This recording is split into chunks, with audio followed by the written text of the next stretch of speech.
Something I had always known, the way I knew my skin was the colour brown of a nut rubbed repeatedly with a soft cloth, or the way I knew my own name. Something I took completely for granted. The sun is shining, the air is warm, was not so.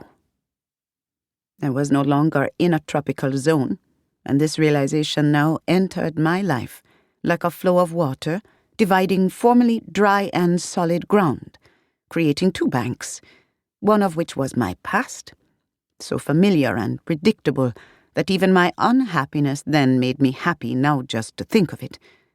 The other, my future, a grey blank, an overcast seascape on which rain was falling and no boats were in sight. I was no longer in a tropical zone, and I felt cold inside and out, the first time such a sensation had come over me. In books I had read, from time to time, when the plot called for it, someone would suffer from homesickness.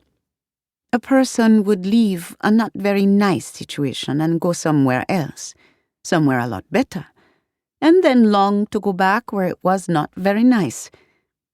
How impatient I would become with such a person, for I would feel that I was in a not very nice situation myself, and how I wanted to go somewhere else.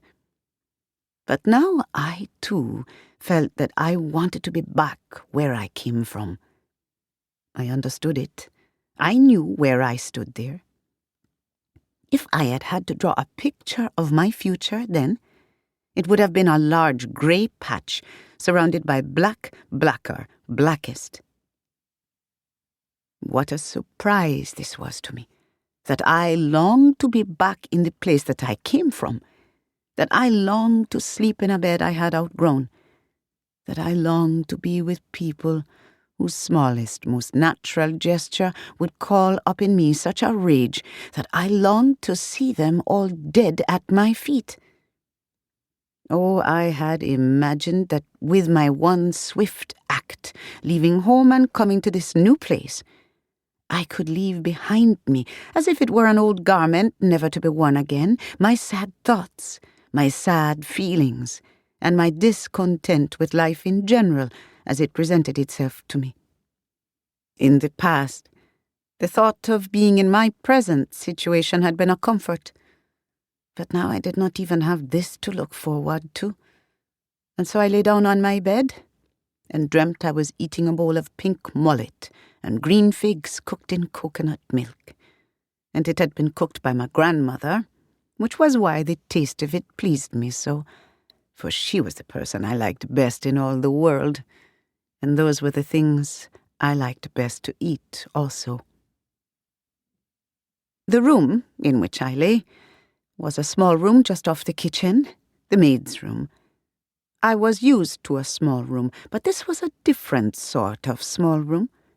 The ceiling was very high, and the walls went all the way up to the ceiling, enclosing the room like a box in which cargo travelling a long way should be shipped.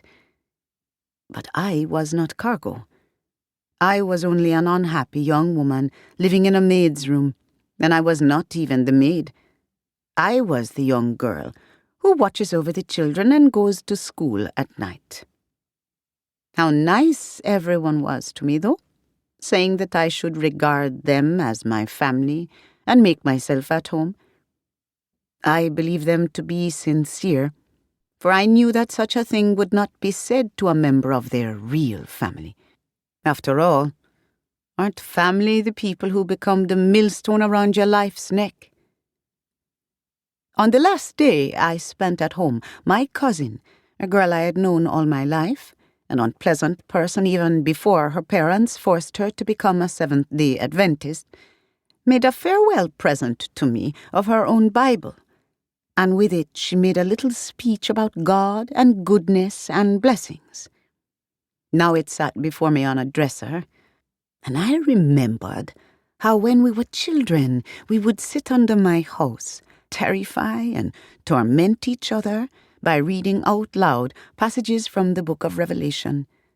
And I wondered if ever in my whole life a day would go by when these people I had left behind, my own family,